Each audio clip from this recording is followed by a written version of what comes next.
이 사람이 주소지가 말소가 됐는데 네. 어디에 사는지 주거지가 불분명했기 때문에 행정기관이 이걸 분류를 해서 어쩔 네. 수 없이 이제 일단 어쩔 수 행정복지센터에 없이. 네, 이런 경우의 사람을 행정복지센터 쪽의 주소로 올려놓는 것이죠. 네, 그렇기 때문에 일부러 이 사람이 복지센터에 산다라고 신고를 한 것은 아니고 행정적인 업무 오류가 그렇죠. 있었던 건 아니다. 네, 그래서 행정적으로 처리를 한 것. 그러니까 네. 이것을 말해주는 것은 거주지 이런 것들이 불분명하다라고 하는 건 확실합니다. 네. 네, 그래서 이 사람이 도대체 어떤 사람인가 이 부분은 좀 조사가 될 필요가 있겠고. 대부분 그렇죠. 이렇게 사고가 나면 친구들이 야 자수하자 이런 얘기 해야 하는 거 아니에요.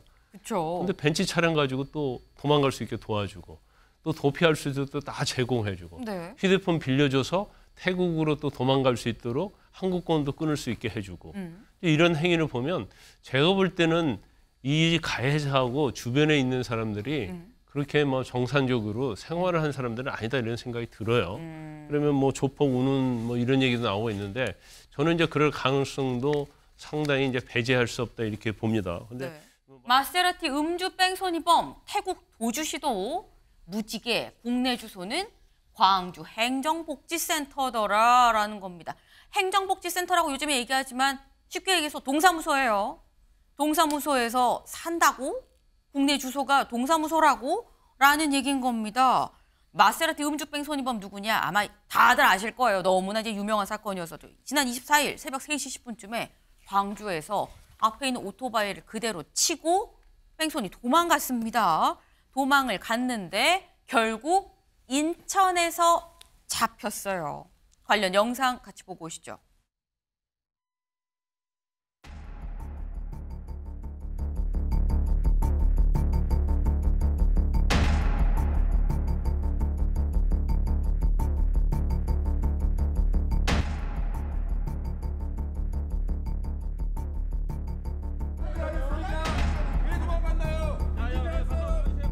범위도교에 도우셨어요.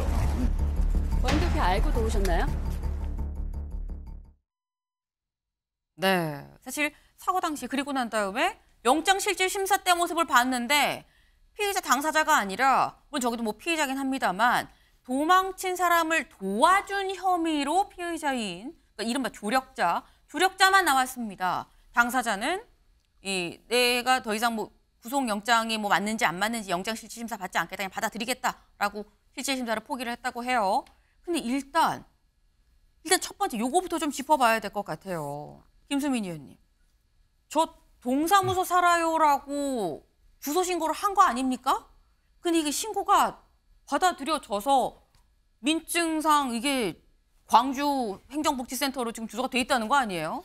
네, 이 부분에 대해서는 좀 추가적으로 더 조사가 이루어져서 기사가 나온 게 있는데 네. 이제 행정복지센터에 본인이 산다고 신고를 한 것은 아니고 이 사람이 주소지가 말소가 됐는데 네. 어디에 사는지 주거지가 불분명했기 때문에 행정기관이 이걸 분류를 해서 어쩔 네. 수 없이 이제 일단 어쩔 수 행정복지센터에 없이. 네, 이런 경우의 사람을 행정복지센터 쪽의 주소로 올려놓는 것이죠. 네, 그렇기 때문에 일부러 이 사람이 복지센터에 산다라고 신고를 한 것은 아니고 행정적인 업무 오류가 그렇죠. 있었던 건 아니다. 네, 그래서 행정적으로 처리를 한 것. 그러니까 네. 이것을 말해주는 것은 거주지 이런 것들이 불분명하다라고 하는 건 확실합니다. 네. 그래서 이 사람이 도대체 어떤 사람인가 이 부분은 좀 조사가 될 필요가 있겠고 지금 이제 도피의 과정들을 보면은 이게 다른 후배들의 어떤 휴대전화를 빌려서 쓴다든지 또 차량도 얻어서 쓴다든지 이렇게 해서 네. 광주에서 서울까지 짧지 않은 거리를 도피를 했거든요. 이 조력자들의 존재 한 서너 명이 된다고 알려져 있는데 이 존재도 이제 의심이 되고 있고 뭐 일각에서 이제 조직폭력 배설도 나오고 있는데 이 부분은 이제 더 수사를 해볼 필요는 있을 것 같아요. 아직 뭐 단언할 단계는 아닌데 어쨌든 간에 이런 도피 경위라든지 과정 이런 것들을 봤을 네. 때는 확인해야 될 부분들이 상당히 많이 있다. 추가 범죄 가능성이라든지 이런 것들도 포함돼서 조사될 필요가 있을 것 같습니다. 네. 지금 말씀을 들어보니까 뭐 행정적으로 뭐가 문제가 잘못 오류가 있었던 건 분명히 아닙니다. 그러니까 지금 거주가 어딘지 미상이었던 거예요. 그러다 보니까 어쩔 수 없이 행정복지센터로 한 거다라는 말씀인 건데 근데 지금 보면 태국 도주를 시도했죠. 그리고 말씀처럼 태국으로 도주하려다가 인천공항 가려다가 인천에서 붙잡혔습니다. 근데 말씀처럼 주변에 조력자가 한두 명이 아닌 것 같다라는 거예요. 김광선 변호사님. 네. 이게 지금 사실 인간성이 정말 좋아서 너무너무 좋아서 내 친구가 나쁜 일을 했어도 내가 도와줘야 돼 하는 사람들이 주변에 막 서너 명이 있고 그런 거 아니면 이건 사실 말씀처럼 좀 수상한 대목 아닙니까? 일단 이제 운전자 김모 씨가 32살이에요. 네. 그러니까 나이가 상당히 뭐 젊은 편에 속하잖아요. 네. 그런데 이제 물론 자기 차는 아니지만 친구들하고 같이 광주에서 모임을 했는데 그 모임에 있던 차들이 다 이제 외제 고급차단 말이에요. 그럼 30대들이 사실은 외제 고급차 타기 어려운 측면이 좀 있거든요. 네. 이 사람은 주소도 불분명하고 또 태국을 왔다 갔다 했다고 그럽니다. 그래 뭔가 제가 볼 때는 약간 우범적인 그러한 친구들이 이렇게 볼 수 있고 대부분 그렇죠. 이렇게 사고가 나면 친구들이 야 자수하자 이런 얘기 해야 하는 거 아니에요. 그렇죠. 근데 벤치 차량 가지고 또 도망갈 수 있게 도와주고 또 도피할 수 있도록 또 다 제공해주고 네. 휴대폰 빌려줘서 태국으로 또 도망갈 수 있도록 항공권도 끊을 수 있게 해주고 이런 행위를 보면 제가 볼 때는 이 가해자하고 주변에 있는 사람들이 그렇게 뭐 정상적으로 생활을 한 사람들은 아니다 이런 생각이 들어요. 그러면 뭐 조폭 우는 뭐 이런 얘기도 나오고 있는데 저는 이제 그럴 가능성도 상당히 이제 배제할 수 없다 이렇게 봅니다. 근데 네. 뭐 마침 뭐 잡혔잖아요. 그런데 아직 잡혀가지고 뭔가 이렇게 내용이 나오고 있지는 않아요.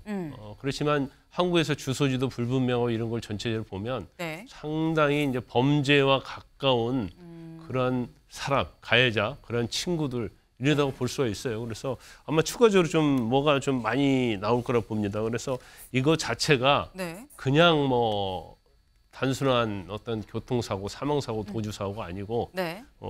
굉장히 이 사고 이후의 어떤 행적들도 보면 이건 뭐 우리가 일반적으로 상상할 수 없는 그런 것들이기 때문에 아마 추후에 또 우리가 생각지 못했던 부분이 좀 많이 나올 걸로 저는 뭐 추측을 합니다. 네. 근데 또 여기서 드는 의문이 김 변호사님 이겁니다. 아까 이 범인이 67시간인가요? 한참을 지금 뺑소니로 도망갔다가 잡힌 거거든요. 근데 이게 지금 음주로 지금 추정이 돼요. 왜냐하면은 불과 사고 나기 2시간 전에 술 먹는 CCTV 영상이 있기 때문에. 근데 이게 음주로 인정이 될 것이냐. 왜냐하면 67시간 지났으면 사실 혈액 속의 알코올 농도는 이미 정상으로 돌아왔을 가능성이 높지 않습니까? 근데 제가 볼 때는 뭐 쉽지 않을 거라고 봐요. 네. 일단 술을 엄청 많이 먹은 것이 이제 술 가게에서 어떤 그런 것들이 다 증거는 확보는 돼 있지만 네. 결과적으로 술 먹은 시점에서 술을 얼마나 많이 먹었느냐. 그다음에 사고 난 시간과 어떤 계산을 통해서 이제 유두마크로 계산을 하거든요. 그렇죠. 근데 이제 그런 것이 대부분 잘 인정이 안 됩니다. 그런데 이 사건에 있어서는 물론 음주운전 굉장히 중요하고 음주운전 했다는 것은 너무나 명백해요. 네. 그런데 그 선고 나중에 형량의 결과로 보면 음주가 빠진다 할지라도 네. 이건 도주치사잖아요. 그러면 최하 5년 이상의 징역이거든요. 네. 또 무기징역까지 할 수 있는 사안이기 때문에 네. 뭐 제가 볼 때는 뭐 제가 볼 때는 음주운전이 빠져서 안타깝긴 하지만 네. 그래도 극형을 처할 수 있는 그런 형량이다 이렇게 봅니다. 사실 정말 궁금한 건 그거죠. 형량이 어떻게 될 것이냐. 음주가 인정이 안 되면 좀 낮아지는 거 아니야 싶었는데 그거는 뭐 큰 차이 없을 것이다. 상당히 중형을 받지 않겠느냐라는 말씀을 하셨습니다. 근데 지금 보면 이 사람 뭔가 좀 수상한 부분이 상당히 많아요.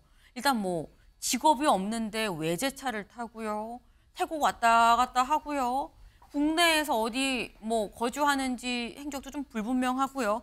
수상하다라는 겁니다. 그래서 이런 기사도 나왔어요. 다음 기사 볼까요? 마세라티 뺑소니범 행적 의문투성이다라는 거예요. 대포폰 사용해 주소지도 행정센터. 이게 뭐 행정적인 문제는 아니지만 어쨌거나 뭐 어디 있는지 거주지 미상이다라는 거. 도주 과정. 아까 조력자가 유난히 많더라. 차량 소유 경위도 의혹이다라는 겁니다. 여기 밑줄을 좀 볼까요? 친구한테 빌려 탄 마세라티는 서울에 한 법인 소유 차량인데 해당 법인은 되돌려받지 못한 차량이라고만 경찰에 답해 차량 경위도 명확하지 않다라는 겁니다. 이창근 위원님. 이것도 좀 수상합니다. 이거 어떻게 봐야 될까요? 어쨌든 뭐 경찰 조사를 통해서 철저하게 밝혀져야 될 부분인데요. 네. 어쨌든 이번에 등장한 차가 이제 말씀하셨던 것처럼 마세라티, 벤츠, 랜드로버, 차들. 디스커버리 다 외제차란 말이죠. 그리고 더 중요한 것은 이제 우리나라에 인구주택 총조사라고 하는 게 있습니다. 있죠, 그것이 센서스. 5년마다 이렇게 하는데 센서스를 하는데 지금 공무원들이 이제 뭐 잘못했다 잘했다가 아니라 주소지가 말소됐다고 해서 그것을 네. 친절하게 행정복지센터로 등재한다. 이것도 사실은 받아들이기 힘든 부분이에요. 그것도 사실 문제가 있다. 그렇습니다. 그래서 그 부분도 이제 조사에 의해서 밝혀져야 되고 네. 더 큰 문제는 태국을 왔다 갔다 하면서 생활을 했고 그리고 오자마자 친구들과 후배들을 만났는데 그게 또 외제차고 근데 법인에서는 부인을 하고 네. 그러니까 돌려받지 못했다요. 앞에 전황은 없어요. 네. 왜 어떻게 돌려받지 못했는지.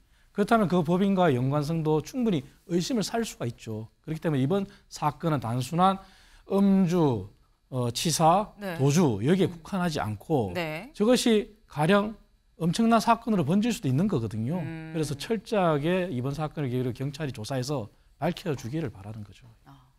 지금 말씀은 또 아니 이게 단순히 거주지 불명이라고 행정복지센터로 놓는 게 이거에 잘했다고 볼 수도 없다라고 말씀을 하셨거든요. 김준욱 대변인님.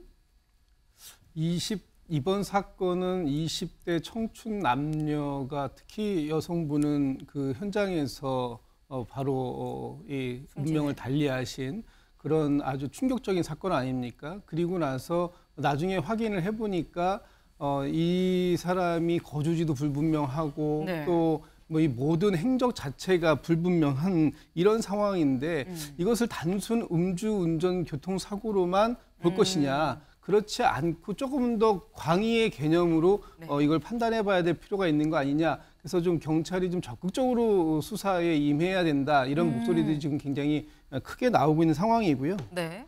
지금 이런 부분들이 이제 뭐 오늘도 또 주요한 또 이 결심 공판이 하나 예정되어 있어요. 이 음주운전 관련된. 네. 그렇기 때문에 이 음주 후 이후의 사고 특히 이렇게 그 좀 전에 김광선 변호사님 말씀처럼 네.